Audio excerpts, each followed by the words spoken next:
स्वागत है मित्रों, आपका अपने YouTube चैनल सत्यम शिवम सुंदरम पर आज फिर एक आध्यात्मिक कहानी के साथ जो आपके लिए प्रेरणादायक होगी। बूढ़े कबूतर ने बताया कि भाग्य और बुद्धि में बड़ा कौन है। कहानी बड़ी ही प्रेरणादायक और ज्ञानवर्धक है, इसलिए कहानी के अंत तक हमारे साथ बने रहें। प्राचीन समय की बात है। एक बूढ़ा कबूतर और नीलकंठ पक्षी शिव मंदिर के पास एक वट वृक्ष पर बैठे हुए थे। रोज उनका उठना बैठना वहीं होता था और वे भगवान भोलेनाथ की पूर्ण श्रद्धा से भक्ति किया करते थे। एक दिन नीलकंठ और कबूतर दोनों बैठे हुए थे। नीलकंठ ने बूढ़े कबूतर से एक प्रश्न पूछा और कहा, हे मित्र कबूतर, भाग्य बड़ा या बुद्धि? इस पर कबूतर कहता है, मित्र, आपका ये प्रश्न बहुत ही दिलचस्प और विचार करने योग्य है। आपके इस प्रश्न का उत्तर आपको एक कहानी के माध्यम से मिलेगा। तुम शांतित होकर बैठ जाओ, मैं तुम्हें कहानी सुनाता हूँ। नीलकंठ कहता है, ठीक है, और शांतित होकर बैठ जाता है। वह अपने दोनों कानों को बूढ़े कबूतर की हर बात पर लगाता है और बड़े ध्यान से इस कहानी को सुनता है। बूढ़ा कबूतर कहानी शुरू करता है और कहता है, मित्र, प्राचीन समय की बात है। एक बार ब्रह्मा जी का दरबार लगा हुआ था। सभी देवता गण दरबार में बैठे हुए थे। भाग्य और बुद्धि भी वहीं थे। ब्रह्मा जी के दरबार में बैठे बैठे बात करते करते भाग्य और बुद्धि की नोक-झोंक शुरू हो गई। जब यह बहस काफी बढ़ गई तो भाग्य कहता है, जो काम मैं करता हूँ वह ये बुद्धि नहीं कर सकती। बुद्धि बोली, मूर्ख मत बनो। जब मैं किसी का साथ छोड़ देती हूँ तो वह आदमी पागल हो जाता है, मृत्यु को प्राप्त हो जाता है। तुम कितना भी उसका साथ दे दो, लेकिन वह मेरे बिना कुछ नहीं कर सकता। भाग्य बोला, अरे मूर्ख बुद्धि, तुम नहीं जानती कि जिसका साथ मैं छोड़ देता हूँ, फिर तुम चाहे कितना भी उसके साथ रहो, उसका भला कैसे हो सकता है?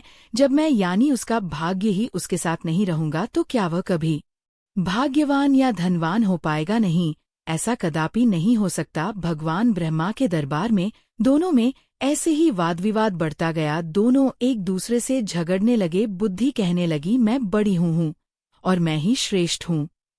भाग्य कहने लगा, नहीं, तुम मुझसे बड़ी कैसे हो सकती हो?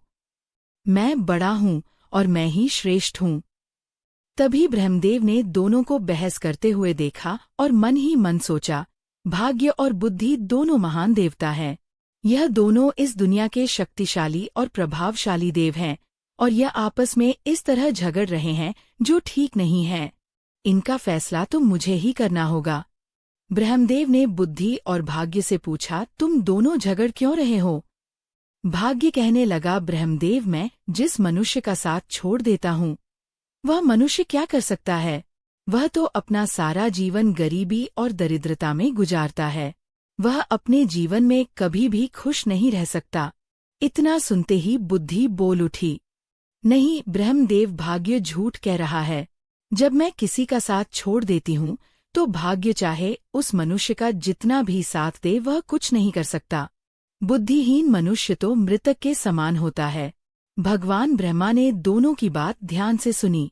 उनकी बात सुनकर ब्रह्मदेव मन ही मन सोचने लगे, इन दोनों की समस्या तो बहुत गंभीर है, इसका फैसला कैसे किया जाए? फिर ब्रह्मदेव ने दोनों से कहा, ऐसे पता नहीं चलेगा, आप परीक्षण कीजिए। भाग्यदेव, आप अपने भाग्य का परीक्षण कीजिए और बुद्धिदेव, आप अपनी बुद्धि का इसका प्रयोग करके बताइए कि तुम दोनों में से कौन बड़ा और श्रेष्ठ है। भाग्यदेव बोला, ब्रह्मदेव, जैसा आपका आदेश होगा मैं उसी का पालन करूंगा। ब्रह्मदेव ने कहा, आप मृत्यु लोक को ध्यान से देखिए। ब्रह्मदेव ने भाग्यदेव और बुद्धि को मृत्यु लोक दिखाया और कहा, देखो, इस जंगल में एक गरीब बुढ़िया और उसका इकलौता 20 वर्ष का बेटा झोपड़ी डालकर रहते हैं। वे बहुत ही गरीब हैं। उन्हें खाने के लिए अनाज का एक दाना भी नसीब नहीं हो रहा है। अब तुम दोनों इन पर अपने भाग्य और बुद्धि की शक्ति आजमाओ।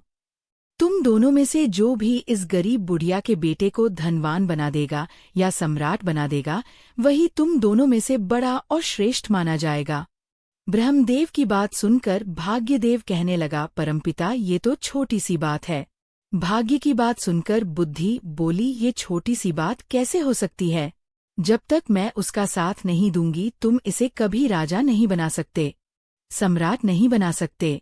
भाग्य ने कहा, बुद्धि तुम नहीं जानती, अगर मैं उसका साथ दूंगा तो इसे राजा ही नहीं बल्कि एक महान सम्राट बनाऊंगा। बुद्धि बोली, ठीक है, हम दोनों इसी पर अपनी शक्ति का उपयोग करते हैं। इससे हमारी समस्या का फैसला हो जाएगा। जो जीतेगा वही श्रेष्ठ माना जाएगा। इसके बाद भाग्य ब्रह्मदेव से कहने लगा, ब्रह्मदेव पहले मुझे अपनी श्रेष्ठता सिद्ध करने की अनुमति दीजिए। मुझे यहाँ से जाने और इस लड़के को सम्राट बनाने की आज्ञा दीजिए। ब्रह्मा जी कहते हैं, ठीक है। ब्रह्मदेव के कहते ही बुद्धि ने ब्रह्मदेव से कहा, ब्रह्मदेव मैं इस लड़के का साथ छोड़कर आ रही हूँ। उसकी बात सुनकर भाग्य ने कहा, ठीक है, तुम अभी उसका साथ छोड़ दो और ब्रह्मलोक में आ जाओ। बुद्धि भाग्य से कहने लगी, भाग्य ध्यान रखना कहीं ऐसा ना हो कि तुम इसे सम्राट बनाने के चक्कर में मार ही दो। यह व्यक्ति मरना नहीं चाहिए। भाग्य कहने लगा, बुद्धि तुम यह सब दूर से देखती रहो। आज तुम्हारी हार निश्चित है क्योंकि मैं ही तुमसे ज्यादा शक्तिशाली और बलवान हूँ। बुद्धि बोली, ठीक है, मैं अभी इसी समय इस लड़के का साथ छोड़ रही हूँ। ऐसा कहकर बुद्धि ने उसका साथ छोड़ दिया। बुद्धि के साथ छोड़ते ही वह लड़का अपनी शुद्ध बुद्धि खो बैठा, एक निर्गुणी बनकर रह गया, पागल और मूर्ख बन गया। अब भाग्य अपना काम करना शुरू करता है।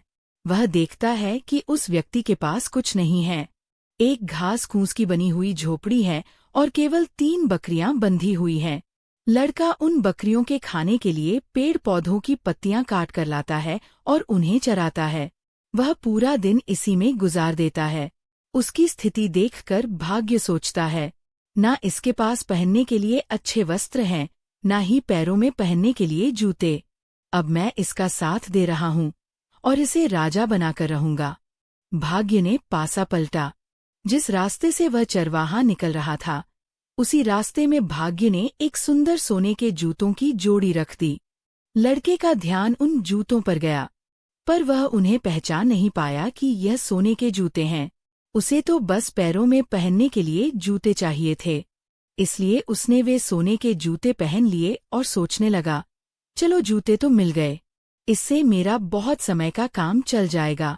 अब जंगल से चारा लाते और बकरियों को चराते समय मेरे पैरों में कांटे नहीं लगेंगे। उन जूतों को पहनकर वह अपने घर आ जाता है। प्रतिदिन उसकी यही दिनचर्या चलती रही। वह जंगल में बकरियों को चराने जाता और जंगल से पेड़ पौधों की पत्तियां काट कर लाता और बकरियों को चराता रहता था। उसकी माता की बुद्धि भी समाप्त हो गई थी क्योंकि बुद्धि उसे भी छोड़कर चली गई थी। भाग्य ने तो उस चरवाहे का खूब साथ दिया, लेकिन उसके जीवन में कोई बदलाव नहीं आया। भाग्य सोचने लगा कि मैंने तो इसे सम्राट बनाने का संकल्प लिया है, परंतु यह तो मुझे मूर्ख या पागल दिखाई देता है। इसका व्यवहार तो पागलों और मूर्खों की तरह हो गया है। यह सब देख रही बुद्धि ने भाग्य से कहा, क्या तुम नहीं जानते कि मैंने उसका साथ छोड़ दिया है? जब मैं किसी व्यक्ति का साथ छोड़ देती हूँ तो वह ऐसा ही व्यवहार करता है। भाग्य बुद्धि से कहने लगा, मैं भी देखता हूँ कि तुम क्या कर सकती हो। अब तुम भी देखोगी कि मैं क्या कर सकता हूँ। उस देश के नजदीक ही एक देश का राजा चंद्रसेन था। उसका एक सौदागर था। वह अलग अलग देशों और स्थानों पर जाकर व्यापार करता था। उस सौदागर के पास व्यापार करने के लिए कुछ ऊंट थे। वह ऊंटों पर पीतल लाद कर ले जाता था और दूसरे देश में जाकर व्यापार किया करता था। एक दिन वह सौदागर उसी जंगल से गुजर रहा था जहां पर वह चरवाहा रहता था और अपनी बकरियां चराता था। वह सौदागर ऊंट लेकर जा रहा था। तभी रास्ते में जाते हुए उसकी नजर उस चरवाहे के पैरों पर पड़ी।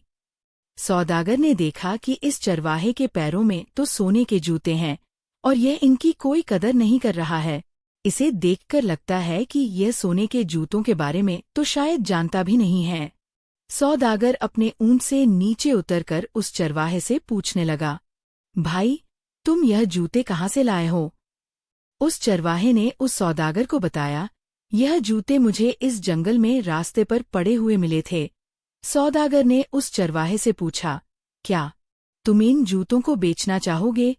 तो उस चरवाहे ने कहा, जरूर बेच दूंगा। इन्हें पहनते पहनते मुझे बहुत समय हो गया है, लेकिन यह टूटते या फटते बिल्कुल भी नहीं हैं। ये तो काफी समय से ऐसे ही हैं। व्यापारी ने चरवाहे से कहा, यह जूते मुझे बेच दो। इन जूतों के बदले में जो चाहो मुझसे वह ले लो। उस चरवाहे ने व्यापारी से कहा, मुझे इन जूतों के बदले में ज्यादा कुछ नहीं चाहिए, सिर्फ एक मन अनाज चाहिए जिससे मुझे और मेरी माता को 2 समय का भोजन प्राप्त हो जाए। हम तो भूखे मरते हैं। उसने सौदागर को वह सोने के जूते एक मन अनाज के बदले ही दे दिए। सोने के जूते पाकर वह सौदागर बहुत खुश हो गया। वह सौदागर उस चरवाहे को एक मन अनाज देकर चला जाता है। तब बुद्धि भाग्य से कहने लगी, भाग्य देखते नहीं कि तुम्हारे जूते तो एक मन अनाज के बदले में बिक गए। तुम समझ रहे हो ना, तुम्हारे सोने के जूते एक मन आटे में जा रहे हैं। भाग्य ने बुद्धि की बात सुनकर कहा, बुद्धि, तुम चिंता मत करो। मैं जिसका साथ देता हूँ उसे कोई भी राजा बनने से नहीं रोक सकता। मैं इसे एक महान सम्राट बनाकर ही रहूंगा। बुद्धि कहने लगी, भाग्य, तुम मेरे बिना कुछ नहीं कर सकते। देखना, तुम इसे अवश्य मार दोगे। यह बेचारा कहीं राजा बनते बनते मर ना जाए। भाग्य ने कहा, बुद्धि, तुम कैसी बातें कर रही हो? देखना अब मैं क्या करता हूँ। और इतना कहकर भाग्य फिर से उस व्यक्ति के पास आता है। भाग्य ने दूसरे सोने के जूतों की जोड़ी, जो सोने, चांदी और जड़ाऊ हीरों से जड़ी हुई थी, उसी रास्ते पर रख दी जिस मार्ग से चरवाहा बकरियों के लिए पत्ते लेने जंगल से जा रहा था। उस चरवाहे को फिर से सोने के जूते मिले तो वह तो बड़ा प्रसन्न हो गया। उधर सौदागर पहले वाले सोने के जूते पाकर बहुत खुश था। चलते चलते वह सोचने लगा, क्यों ना मैं इन्हें अपने राजा को भेंट करूं, ताकि महाराज प्रसन्न होकर मुझे कुछ इनाम दें। यह सोचकर वह सौदागर सोने के जूतों को लेकर महाराज चंद्रसेन के महल में गया। राज दरबार में जाकर उसने वह सोने के जूते राजा को दे दिए और कहने लगा, महाराज, ये स्वर्ण जूते मैं खासतौर पर आपके लिए लेकर आया हूँ। यह जूते अद्भुत हैं। ऐसे जूते तो हमारे महाराज के पास होने चाहिए थे। महाराज चंद्रसेन जूतों को देखकर बहुत प्रसन्न हुए। सोने के सुंदर जूते देखकर उन्हें ऐसा लग रहा था कि जैसे ये जूते देवलोक से आए हो और देवताओं ने इन्हें बनाया हो, मानो स्वयं विश्वकर्मा ने इन्हें बनाया हो। इतने सुंदर जूते देखकर वह खुश हो गए और अपने मंत्री से कहने लगे, सौदागर को 15 सहस्त्र स्वर्ण मुद्राएं इनाम में दे दी जाए। राजा चंद्रसेन ने उस सौदागर को 15,000 स्वर्ण मुद्राएं इनाम में दिलवा दी। इतनी ज्यादा स्वर्ण मुद्राएं पाकर सौदागर बहुत खुश हो गया और अपने व्यापार को बढ़ाने की सोचने लगा। उसके बाद वह दोबारा अपने ऊंटों पर पीतल लादकर दूसरे देश में व्यापार के लिए चल पड़ा। वह सौदागर अपने व्यापार के लिए उसी जंगल से होते हुए जाता था जहां वह चरवाहा अपने पशुओं को चराता था और अपनी माता के साथ रहता था। इस बार भी उसी जगह से जा रहा था और संयोगवश चरवाहा भी वहीं पर अपनी बकरियों को चरा रहा था। जंगल में अपने सामने उस चरवाहे को दोबारा देखकर वह सौदागर खुश हो गया। उसने फिर से उस चरवाहे के पैरों की ओर देखा। उसके पैरों में दूसरी जोड़ी स्वर्ण जूते देखकर उसने सोचा, इसके पास तो और सोने के जूते आ गए। ना जाने यह कहाँ से ऐसे जूते लेकर आता है। सौदागर ऊंट से उतरा और उतरकर उस चरवाहे के पास आया और चरवाहे से बोला, भाई, क्या तुम फिर से इन जूतों को भी बेचना चाहोगे? चरवाहे की तो जैसे मन चाही मुराद पूरी हो गई। वह बोला, हाँ, जरूर बेच दूंगा, लेकिन इस बार आपको इसके बदले में मुझे 1 बोरी चने की देनी होगी। सौदागर भी खुश हो गया और बोला, हाँ, ठीक है, मैं 1 बोरी चने की दे दूंगा। चरवाहे ने एक शर्त और रख दी। वह बोला, चने भुने हुए होने चाहिए। सौदागर ने उसकी यह बात भी मान ली। 1 बोरी भुने हुए चने की उसको दे दी। वह उससे सोने के जूते की दूसरी जोड़ी भी लेकर आगे चला गया। अब सौदागर के मन में यह विचार आने लगा, पहले एक जोड़ी जूते जो मैंने महाराज को भेंट किए थे, उसके बदले महाराज ने मुझे 15,000 स्वर्ण मुद्राएं दी थी। इस बार हो सकता है कि महाराज मुझे पिछली बार से भी ज्यादा बड़ा इनाम दें। मैं इनको भी महाराज की सेवा में लेकर जाता हूँ। वह इस बार भी उन हीरे जवाहरात और रत्न जड़े सोने के जूतों को लेकर राजा चंद्रसेन के दरबार में पहुंच गया। सौदागर राजा से बोला, महाराज, मैं आपके लिए हर बार कोई ना कोई विचित्र वस्तु लाता रहता हूँ। हे राजन, आप इन्हें स्वीकार कीजिए। राजा चंद्रसेन ने जब जूतों को देखा तो कहने लगा, सच में ये बहुत सुंदर है। ये सोने के जूते हैं और पिछली बार दिए गए सोने के जूतों से भी ज्यादा सुंदर हैं। सौदागर, मुझे तुम ये बताओ कि तुम यह जूते लाते कहाँ से हो? तुम्हें यह जूते कौन देता है? अब सौदागर क्या बोलता? जब सौदागर को कुछ समझ नहीं आया कि राजा को क्या जवाब दें, तो कुछ सोच विचार कर उसने झूठ बोलना ही ठीक समझा और बोला, महाराज, दक्षिणी देश में एक सम्राट है। सम्राट के यहाँ मैं अपने पीतल का व्यापार करने जाता हूँ तो वह इनाम में ऐसे जूते दे देते हैं। उन्होंने 2 बार मुझे सोने के जूते दिए तो मैंने दोनों बार वह आपकी सेवा में अर्पित कर दिए। ये सुनकर राजा सौदागर से बोला, सौदागर, क्या उस राजा का कोई पुत्र है? सौदागर ने फिर झूठ बोल दिया। उसने कहा, नहीं महाराज, अभी तो वह सम्राट खुद ही कुंवारा है, उनका विवाह नहीं हुआ है। ये सुनकर राजा चंद्रसेन बोले, ठीक है सौदागर, हमारी पुत्री बहुत सुंदर है। तुम अपने उस सम्राट से जाकर मिलो और उनसे पूछो कि हम अपनी पुत्री का विवाह उससे करना चाहते हैं, क्या उन्हें मंजूर है? राजा की बात सुनकर सौदागर सोचने लगा, अब तो मैं फंस गया। मैं तो यह जूते किसी राजा से नहीं लाता बल्कि एक चरवाहे से लेकर आता हूँ। लेकिन अब तो मैं झूठ बोल चुका हूँ। अब मेरा क्या होगा? मैं तो अपने ही बोले हुए झूठ में फंस चुका हूँ।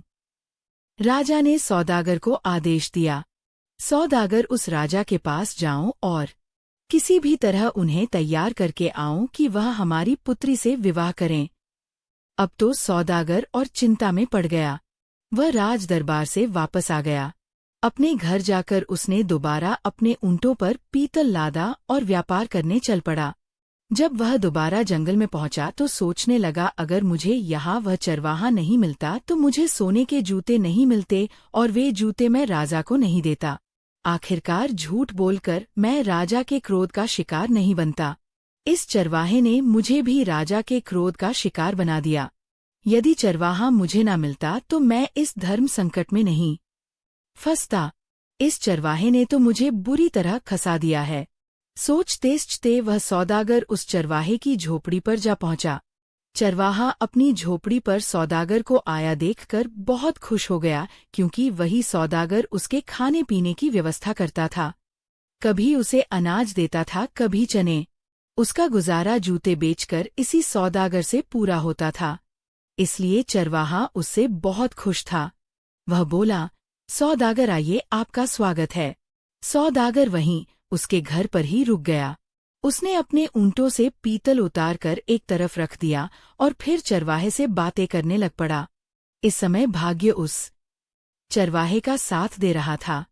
बातें करते करते चरवाहा पीतल के बोरे पर बैठ गया। जैसे ही वह बैठा तो सभी बोरों में भरा हुआ पीतल सोने में बदल गया। चारों तरफ सोना जगमगाने लगा। यह देखकर सौदागर को यह विश्वास हो गया कि यह व्यक्ति या तो कोई जादूगर है या ईश्वर का कोई बहुत बड़ा भक्त। इस पर ईश्वर की विशेष कृपा है। अब सौदागर अपने बोले हुए झूठ के जाल में और खसता जा रहा था। उसके मन में विचार आया, मेरे पास धन की कमी नहीं है। मैं ऐसा करता हूँ कि इस चरवाहे को ही राजा बना देता हूँ, सम्राट घोषित कर देता हूँ। मेरे पास तो धन और सोने की कोई कमी नहीं है। मैं इसके लिए यहाँ जंगल में बहुत बड़ा किला बनवा देता हूँ, दुर्ग बना देता हूँ। उस दुर्ग का मालिक इसे बना दूंगा और मैं उसका मंत्री बन जाऊंगा। यहाँ के जो जागीरदार हैं उनसे बहुत सारी जमीन खरीद लूंगा। इस महीने के 2 महीने बाद राजा के पास जाऊंगा और बता दूंगा, यही सम्राट है। अब सौदागर षड्यंत्र रचने लगा। भाग्य बुद्धि से कहने लगा, बुद्धि तुम देखती जाओ कि मैं क्या करता हूँ। देखना यही सौदागर अब चरवाहे को सम्राट बनाएगा। बुद्धि ने फिर से भाग्य से कहा, कहीं ऐसा ना हो कि राजा बनते बनते यह मर ही जाए, क्योंकि इस समय इसके पास बुद्धि नहीं है। जब यह बात भाग्य ने सुनी तो बोला, बुद्धि तुम इतना घमंड मत करो, तुम अपना ज्यादा दिमाग मत लगाओ, ये सम्राट अवश्य बनेगा। दूसरी ओर सौदागर चरवाहे से कहने लगा, चरवाहे मैं तुम्हें यहाँ का सम्राट बना देता हूँ और तुम्हारे रहने के लिए एक बड़ा महल भी बनवाऊंगा। सौदागर में बुद्धि थी क्योंकि उसका साथ बुद्धि दे रही थी, लेकिन बुद्धि ने चरवाहे और उसकी माता का साथ छोड़ दिया था। चरवाहा सौदागर से बोला, भाई ठीक है, तुम्हें जो ठीक लगे वह करो, लेकिन एक बात है, मेरी इन बकरियों को मत छोड़ना, मैं इन बकरियों को हमेशा अपने पास ही रखूंगा। चरवाहे में बुद्धि तो थी नहीं। उसकी बात सुनकर सौदागर सोचने लगा, यह व्यक्ति कितना बड़ा मूर्ख है, मैं इसे राजा बना रहा हूँ और इसे बकरियों की पड़ी है, ये कैसी बातें कर रहा है। फिर भी सौदागर बोला, ठीक है। सौदागर को मन ही मन राजा का डर सता रहा था। राजा ने उसे कहा था कि तुम्हें उस सम्राट से पूछ कर आना है और मेरी लड़की का विवाह उसके साथ करवाना है। इसलिए उस चरवाहे को सम्राट बनाने के चक्कर में सौदागर ने चरवाहे की बात पर ध्यान नहीं दिया। उसने किले की नींव डलवा दी और निर्माण शुरू करवा दिया। जल्दी ही उसने एक बहुत बड़ा सुंदर और शानदार महल चरवाहे के लिए तैयार करवा दिया। सौदागर ने आसपास के सभी जागीरदारों से जमीन खरीद ली और चरवाहे के लिए एक सेना भी बनानी शुरू कर दी। नौकर चाकर दास दासियां रखी। यह सब देखकर वह बुद्धिहीन चरवाहा मन ही मन सोचने लगा, ना जाने यह सौदागर कहाँ से आ गया, इसने तो हमारी जिंदगी खराब कर दी। अब तो मुझे अपनी बकरियों को चराने के लिए भी समय नहीं मिलता है, यह हमेशा बातें करने में लगा रहता है। चरवाहे का तो अब भी वही हाल था। वह बकरियों को जंगल में ले जाता और चराकर वापस लाता। सौदागर ने उसके लिए राजसी वस्त्र सिलवाए, उसके शीश पर मुकुट रखा, लेकिन चरवाहे ने अपना स्वभाव नहीं बदला। वह सौदागर से कहने लगा, तुम्हें जो भी ठीक लगे वह करो, परंतु मेरी बकरियां कहीं नहीं जानी चाहिए। अगर मेरी बकरियां चली गई तो मैं तुम्हें जीवित नहीं छोड़ूंगा। तुमने इतनी भीड़ इकट्ठा कर ली है, हमारा जीवन खराब कर दिया है। सौदागर कहने लगा, अरे चरवाहे, मैंने तो तुम्हें राजा बना दिया है, मैं तुम्हारा मंत्री बनूंगा। लेकिन उस चरवाहे की समझ में यह सब कुछ नहीं आ रहा था।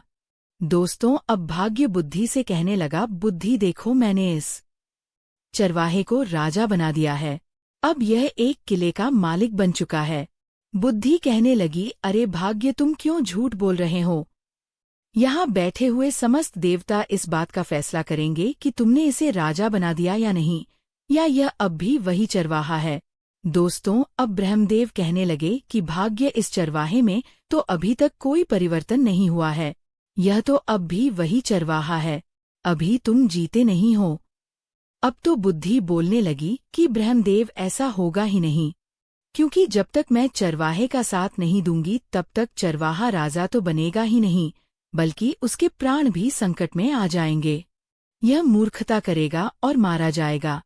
परंतु भाग्य बोला, बुद्धि, मैं उसका साथ दूंगा तो तुम कुछ नहीं कर सकोगी, तुम बैठी रहो और तमाशा देखती रहो। भाग्य फिर उस चरवाहे के पास आ जाता है। सौदागर ने क्या किया, उसने जो उस चरवाहे की 3 बकरियां थी उन्हें भी किसी बकरियां खरीदने वाले को बेच दिया। जैसे ही उस चरवाहे को अपनी बकरियों के बिकने का पता चला तो वह जोर जोर से चिल्लाने लगा, रोने लगा।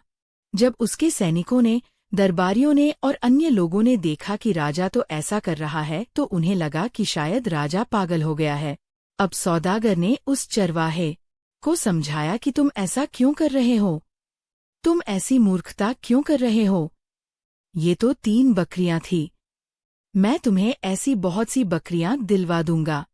सौदागर की ये बात सुनकर चरवाहा मान जाता है और वह चरवाहा सौदागर के पीछे पड़ गया कि चलिए मुझे आज ही बकरियां खरीद कर दीजिए।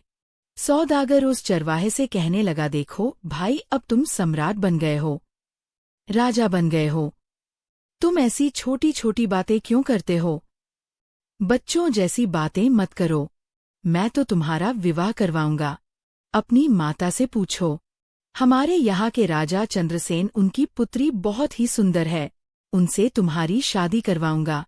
लेकिन चरवाहे में तो बुद्धि ही नहीं थी। वह सौदागर से कहने लगा, तुम मेरा क्या विवाह करवाओगे? और उसकी माता भी कहने लगी, अब विवाह से क्या होगा? हमारी जिंदगी को तो तूने खराब कर ही दिया है। तुमने हमें इतनी भीड़ भाड़ में लाकर पटक दिया है। कहाँ हम इतनी शांति से रहते थे, अपनी बकरियां चराते थे और अपनी झोपड़ी में मजे से रहते थे। अब सौदागर सोचने लगा है, यह दोनों माम बेटा पागल हैं। अब मैं क्या करूं?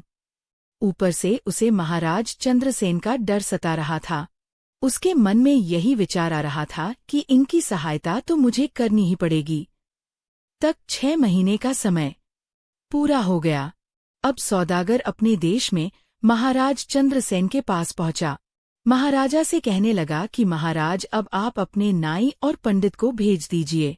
मैंने अपने सम्राट को मना लिया है, वह आपकी लड़की से शादी करने के लिए तैयार है। ये सुनकर राजा चंद्रसेन ने नाई और ब्राह्मण को बुलाया और उन दोनों को सौदागर के साथ सम्राट के पास भेज दिया। सौदागर उन दोनों को लेकर चल पड़ा और वह उनको चरवाहे के महल में लेकर आया। उसने चरवाहे को राजसी वस्त्र पहनाए। चरवाहा सौदागर से कहने लगा, ये तुम क्या कर रहे हो? ऐसे भी कहीं विवाह होते हैं? सौदागर बोला, अब तुम चुप रहना, अब बिल्कुल भी मत बोलना, नहीं तो महाराज चंद्रसेन तुम्हें और मुझे दोनों को फांसी की सजा दे देंगे। इस बात का ध्यान रखना कि अब तुम्हें बोलना नहीं है। सौदागर के मुंह से फांसी की बात सुनकर चरवाहा बुरी तरह से डर जाता है और उसकी बात मान जाता है।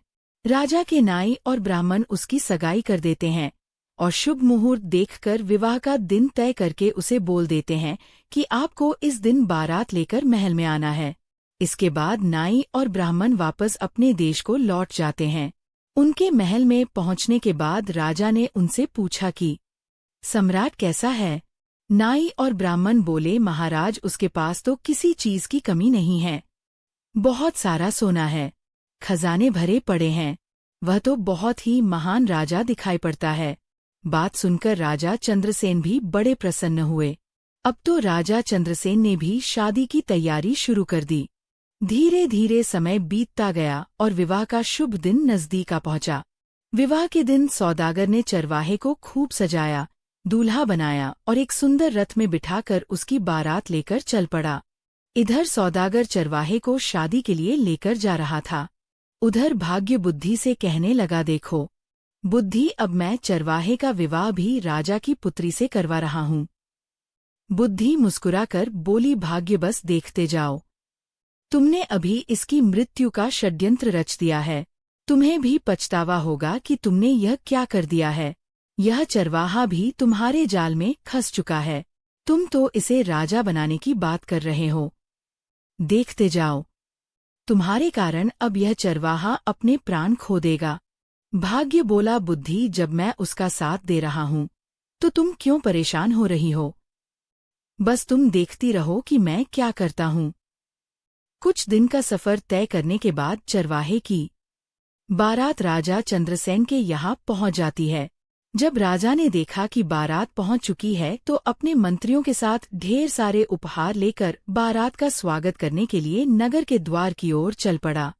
दूसरी ओर जब चरवाहे ने देखा कि सामने से ढाल तलवार लेकर कोई राजा सेना के साथ आ रहा है तो वह बुरी तरह डर गया और वह अपने रथ से उतरकर भागने लगा। चरवाहे को भागता देखकर सौदागर ने सोचा, ये तो पक्का मुझे मरवाएगा। सौदागर भी रथ से उतरकर पकड़ने के लिए उसके पीछे भागता है और उसे पकड़ लेता है। सौदागर पकड़कर उसे समझाता है कि राजा तुम्हें भी मार देगा और मुझे भी, तुम ऐसे क्यों भाग रहे हो? चरवाहा डर गया और बोला, ठीक है, लेकिन तुम्हें हर समय मेरे साथ ही रहना पड़ेगा। सौदागर के यहाँ करने पर वह सौदागर के साथ वापस आ गया। सौदागर से कहने लगा कि यह राजा तो तलवार लेकर आ रहा है, कहीं हमें काटेंगे तो नहीं? सौदागर ने कहा, चिंता मत करो, वह तुम्हें कुछ नहीं कहेंगे। तुम्हारा विवाह होगा, तुम्हें दुल्हन मिलेगी। तुम डरो मत। इतना सुनकर वह चरवाहा वापस आकर अपने रथ पर बैठ जाता है। राजा ने देखा चरवाहा बना राजा देखने में तो बहुत सुंदर था। उसने बारात का स्वागत किया। अपने कहे अनुसार सौदागर हर जगह उसके साथ साथ जा रहा था। जब मंडप में जाने का समय हुआ तो सौदागर धर्म संकट में फंस गया कि वहां भी उसे साथ ही जाना पड़ रहा था। वह मंडप में पीछे बैठ गया। राजा चंद्रसेन कहने लगा, सौदागर तुम इसके साथ साथ क्यों रहते हो? तो सौदागर बोला, महाराज मैं इनका मंत्री हूँ। इन्होंने मुझे अपना मंत्री बनाया है। राजा ने अपनी पुत्री का विवाह उस चरवाहे के साथ कर दिया। इस तरह राजा ने निश्चित दिन अपनी पुत्री का विवाह उस चरवाहे से कर दिया।